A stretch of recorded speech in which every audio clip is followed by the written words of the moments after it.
जो लोग इस स्क्रीन को यूज कर रहे होंगे वो आपके लिए बेनिफिशियल। गूगल भी मोबाइल फ्रेंडली इंडेक्सिंग प्रमोट करता है, रीडेबल होगा इवन फोन पे भी, इवन लैपटॉप पे भी, इवन टैब।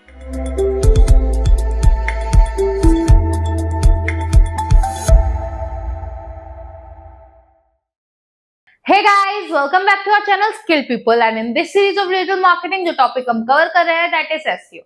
तो इन मीनवाइल हम जो SEO के अंदर भी सब टॉपिक वर्क कर रहे हैं that is technical SEO, जहां हमने लास्ट क्लास में जाना about the website speed optimization की वेबसाइट की लोडिंग स्पीड कैसे मैनेज की जाती है।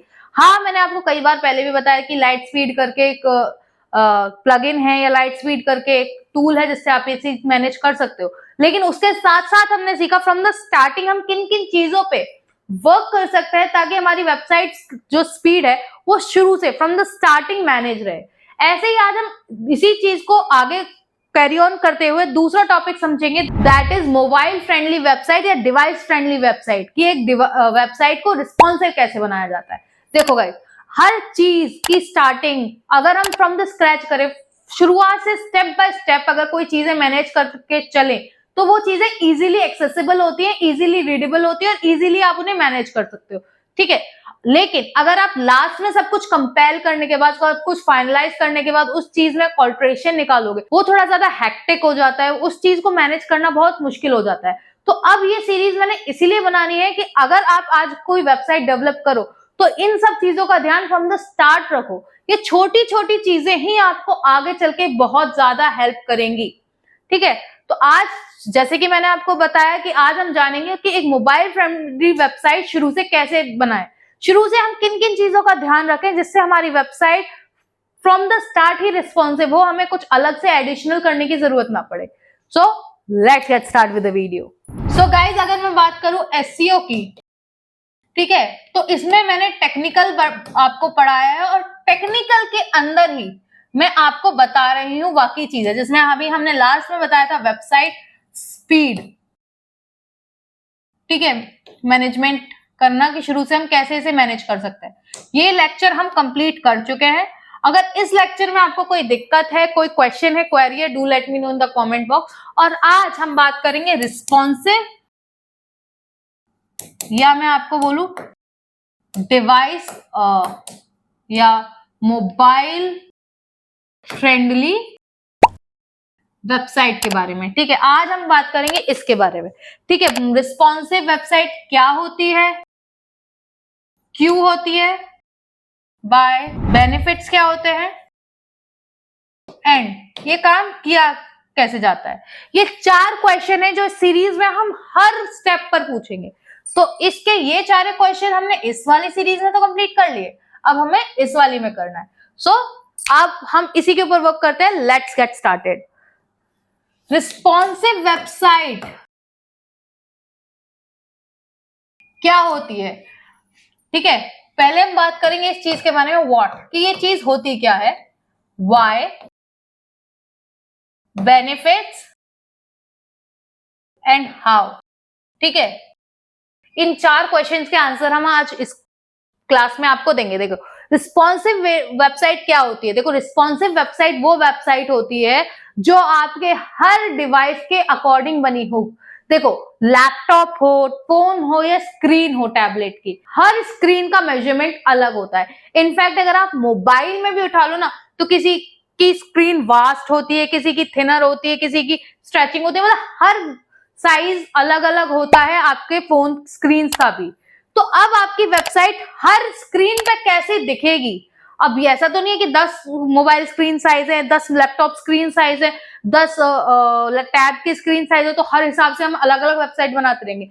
नहीं, हम एक ही वेबसाइट बनाएंगे और उसे इस तरह से ऑप्टिमाइज करें कि हर स्क्रीन पे वो इजीली एक्सेसिबल हो, लोग उसे पढ़ पाए, उससे कनेक्ट कर पाए, सीटीए फुलफिल कर पाए, जो भी आपको मोटिव है आपका वो फुलफिल हो पाए, ठीक है। ये होता है रिस्पॉन्सिव वेबसाइट। अब ऐसा होता क्यों है, करना क्यों जरूरी है। देखो, करना इसलिए जरूरी है कि आपने वेबसाइट जो बनाई है वो बनाई है कमर्शियल पर्पस के लिए, मतलब उस वेबसाइट से आपको कोई ना कोई बेनिफिट्स चाहिए होगा। इधर आपको कोई चीज सेल आउट करनी होगी, इधर आपको कोई ट्रैफिक जनरेट करना होगा, इधर अपनी अवेयरनेस करनी होगी, जो भी है।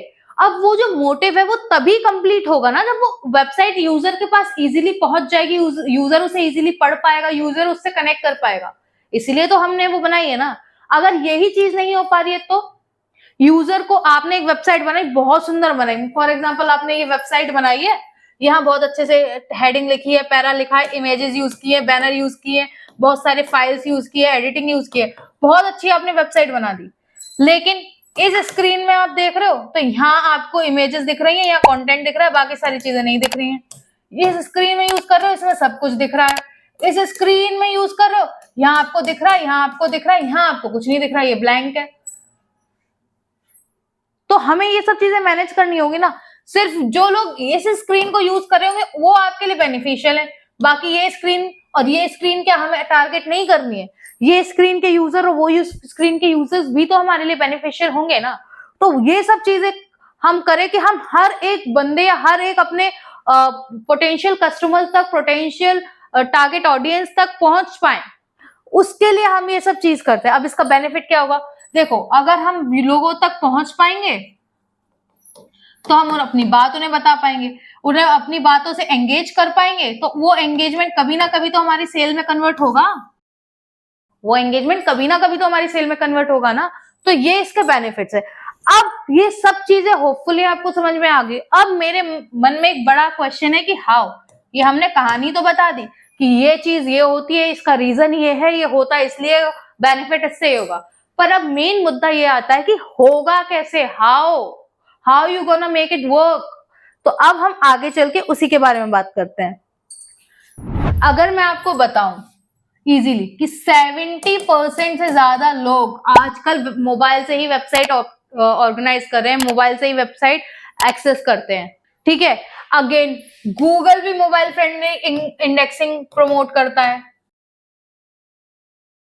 तो जब मैंने आपको पहले ही बताया था कि अगर आप एसईओ कर रहे हो तो आप दोनों चीजों के लिए कर रहे हो, गूगल के लिए भी कर रहे हो और ऑडियंस के लिए भी कर रहे हो, और दोनों ही मोबाइल फ्रेंडली वेबसाइट को प्रमोट करते हैं। अब हमें कैसे करना है ये चीजें कि हम भी इन लोगों में आए कि लोग हमारी भी वेबसाइट ओपन करें, बाउंस रेट ना बढ़े, गूगल भी हमें इंडेक्सिंग दे। उसके लिए हमें शुरू से वर्क करना होगा, फ्रॉम द स्क्रैच।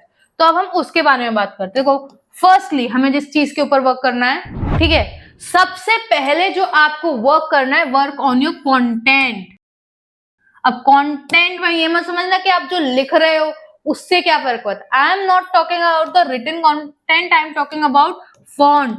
आपने वहां क्या लिखा है वो आपकी होल सोल चॉइस है। मैंने आपको एक पूरा कंटेंट राइटिंग का लेक्चर दिया है कि कैसे आपको वेबसाइट कंटेंट स्ट्रक्चराइज करना चाहिए, कैसे आपको वेबसाइट कंटेंट बनाना चाहिए, ठीक है। वो सब चीजें तो ठीक है, लेकिन यहां जिस कंटेंट की बात कर रही हूँ दैट इज फॉन्ट। 16px से नीचे का फॉन्ट यूज ही मत करो गाइस, ठीक है। स्क्रीन कितनी भी छोटी हो जाए, ये एक ऐसा स्टैंडर्ड फॉन्ट का साइज है जो रीडेबल होगा, इवन फोन पे भी, इवन लैपटॉप पे भी, इवन टैब पे भी। तो एक स्टैंडर्डाइज रख लीजिए अपने फॉन्ट का, स्टाइल भी, ठीक है, स्टाइलिंग भी अपने फॉन्ट की ऐसे रखिए, इट शुड बी लाइक कोई कर्सिव ना हो, इटैलिक ना हो, ऐसी चीजें ना हो, सिंपल हो। फॉर एग्जांपल पॉपिंस बहुत फेमस है मार्केटिंग में, सबसे फेमस राइटिंग का जो फॉन्ट है दैट इज पॉपिंस, ठीक है। तो फॉर एग्जांपल अगर आप कुछ भी लिख रहे हो तो पॉपिंस में लिखो, 16px से नीचे मत लिखो, ठीक है। तो ये सब चीजें मैनेज करो। सेकंड, अपने बटन्स, जो भी आप अपने CTA बटन्स यूज कर रहे हो that should be big enough to grab attention. मैं नहीं कह रही कि पूरी स्क्रीन पर एक बटन ही बना दो, लेकिन बटन की डिजाइनिंग ऐसे रखो। देखो हर चीज में मैंने बताया आपको CTA फुलफिल कराना होता है, तो बटन्स की डिजाइनिंग अच्छी रखो, ठीक है। इनकी डिजाइनिंग, इनकी कलरिंग अच्छी लगो ताकि दूर से ही अटेंशन ग्रैब कर सके। छोटी से छोटी स्क्रीन पे, बड़ी से बड़ी स्क्रीन पर इन्हें इस तरह से डिजाइन करो। इनका कलर जो है ना वो यूनिक रखो हमेशा, ठीक है। इनका कलर यूनिक रखो ताकि लोगों का अटेंशन, भले ही उसे पूरा कंटेंट यहाँ समझ में आ गया, ठीक है, पूरा कंटेंट आपने यहाँ लिख दिया, CTA ये लिखा, अब वो इतना बड़ा कंटेंट आपने कर लिया, लेकिन इस चीज को फुलफिल नहीं किया, तो इतना बड़ा कंटेंट पढ़ने का फायदा क्या हुआ। हमें लास्टली करवाना तो अपना CTA फुलफिल है ना। तो वर्क कीजिए अपने बटन के ऊपर कि अपने बटन, ठीक है। थर्ड अगर मैं बात करूं, डिजाइन्स। जब आप डिजाइनिंग करो तो एक चीज हमेशा याद करना, जब आप वर्डप्रेस पे डिजाइनिंग करते हो, ठीक है, वर्डप्रेस पे जब आप डिजाइनिंग करते हो तो आप कोई भी पेज अगर जनरेट कर रहे हो, कोई भी XYZ पेज, फॉर एग्जांपल आप होम पेज भी जनरेट कर रहे हो, होम पेज भी क्रिएट कर रहे हो, तो वहां पर ना नीचे देखा करो, आपको ना ऐसे करके, ऐसे करके, फिर ऐसे करके, ऐसे करके, ऐसे करके नीचे 3 आइकन दिए जाते हैं, ठीक है। जब आप अपनी डिजाइनिंग करो ना तो प्लीज उस पेज को इस एक्सेस में भी, इस एक्सेस में भी, इस एक्सेस में भी देखिएगा। क्यों? क्योंकि ये जो ऑप्शन दिया जाता है ना, even you are working in Elementor, even you are working on Astra, Vantage, कोई और XYZ थीम, आप कुछ भी उठा लो, डजंट मैटर, ये ऑप्शन आपको वर्डप्रेस हर जगह देता है। अब ये ऑप्शन क्या है?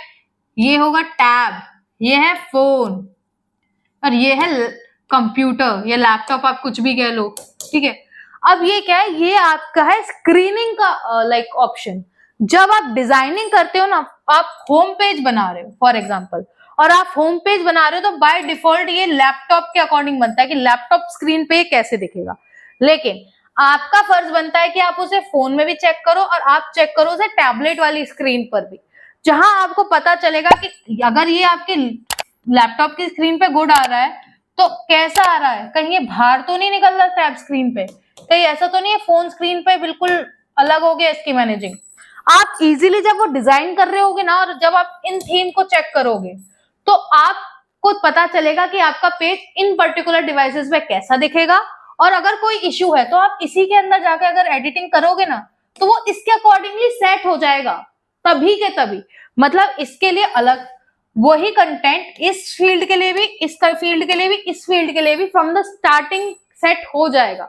फिर आपको बार बार चेक करने की जरूरत नहीं, अरे ऐसा तो नहीं हुआ कि कहीं इसमें बाहर निकल गया, उसका रेशियो मैनेज ना हो रहा हो, नहीं, ये सारी चीजें आपको इजीली वर्डप्रेस भी प्रोवाइड करता है। तो डिजाइनिंग में एक बार ये जरूर चेक करिएगा कि हम क्या डिजाइन कर रहे हैं, वो फोन स्क्रीन पे कैसा दिख रहा है, लैपटॉप स्क्रीन पे कैसा दिख रहा है, और टैब स्क्रीन पे कैसे दिख रहा है। अगर कोई इशू है वहीं का वहीं उसे रिजॉल्व कर लीजिए। अब हम बात करते हैं फोर्थ की, ठीक है, गूगल मोबाइल फ्रेंडली टेस्ट, ठीक है। ये टेस्ट भी आप प्रोवाइड करवा सकते हो, ये टेस्ट भी आप रन कर सकते हो अपनी वेबसाइट के ऊपर, देखने के लिए कि आपकी वेबसाइट अलग अलग स्क्रीन पर किस रेशियो में आ रही है। कहीं ऐसा तो नहीं ये रेशियो चला गया, ये रेशियो कहीं से बाहर जा रही है, कहीं कट रही है, कहीं ब्लैंक स्पेस आ रही है, लोड नहीं हो पा रही है, इमेजेस कट रही है, बैनर आ ही नहीं रहे, ठीक है। तो ये fourth, last but not the least most important part है कि आप इस टेस्ट को अपनी वेबसाइट पर कुछ महीनों में या कुछ दिनों में रन करते रहिए, ठीक है। एक बार आपने रिस्पॉन्सिव बना ली, आपका नहीं कोई मतलब बार बार रन करने की जरूरत नहीं पड़ेगी, लेकिन फॉर योर कंफर्मेशन या मतलब to be on better side, आप 1-2 महीने में एक बार ये टेस्ट रन कर लीजिए, ये टेस्ट रन कर लीजिए। इससे आपको ये पता चलेगा कि हमारी वेबसाइट रिस्पॉन्सिव है भी या नहीं, ठीक है। अब मैंने आपको बताया कि आपकी वेबसाइट में बटन्स, मतलब जो भी सीटी हैं, उनकी डिजाइनिंग अलग से रखिए, यूनिक रखिए, कलर कॉम्बिनेशन इस तरह से लगे रखिए कि लोगों के ध्यान उसके ऊपर जाए। लेकिन ऐसा नहीं है कि नियॉन ग्रीन ही चिपका दिया वहां पर कि लोग देख के उनकी आंखों में चुभे कि हाँ भाई हमें लाइक बटन है, हम क्लिक करो, हमारा सीटीए फुलफिल करो। नहीं, ऐसा नहीं है। एक स्टैंडर्डाइज कलर रखिए, फॉन्टिंग अलग रखिए, उसे थोड़ा बड़ा रखिए, मतलब थोड़ा हाईलाइटेड रखिए। दूसरा, फॉन्ट्स का ध्यान रखिए। फॉन्ट्स ऐसा नहीं बहुत छोटे छोटे आपने लिखे, ग्रेइश कलर में लिखे, नहीं, फॉन्ट को बहुत अच्छे से यूज कीजिए। एक अपनी वेबसाइट के लिए एक पर्टिकुलर स्टैंडर्ड फॉन्ट बना लीजिए, चाहे वो होम पेज हो, अबाउट अस पेज हो, कोई भी पेज हो, वहां वही फॉन्ट यूज कीजिए। कलर उनके हमेशा डार्क रखिए, red colour, pink colour, blue colour, इस तरह का फॉन्ट मत लिखिएगा। यूज ब्लैक कलर, कहीं बोल्ड करना है, कहीं लाइक आपको अलाइनमेंट्स में लिखना है, जैसे लिखना है वैसे लिखिए, ठीक है। अब ऐसा नहीं है कि आप इटैलिक्स में लिख रहे हो, ठीक है, वो कर्सिव में लिख रहे हो, नहीं, सिंपल क्लियर फॉन्ट्स रखिए। तीसरा, अपनी वेबसाइट को जब डेवलप करो तो नीचे एक बार जरूर देखिएगा, आपका जो भी पेज बिल्डर है, जो भी थीम है, हर थीम वर्डप्रेस का आपको सपोर्ट करता है, वो फ्रॉम द स्टार्ट ही आपको रिस्पॉन्सिव बनाने का ऑप्शन देता है। बस आप लोग देखते नहीं हो, वो इश्यू है, ठीक है। और लास्ट अपनी वेबसाइट पर ये टेस्टिंग करते रहिएगा। So guys, this is it for today's class and hopefully ये लेक्चर आपके लिए इंफॉर्मेटिव रहा होगा। अगर इससे रिलेटेड कोई क्वेश्चन क्वेरी है, do let me know in the comment box, and for more such informational videos, like, share, subscribe, and obviously hit the bell icon.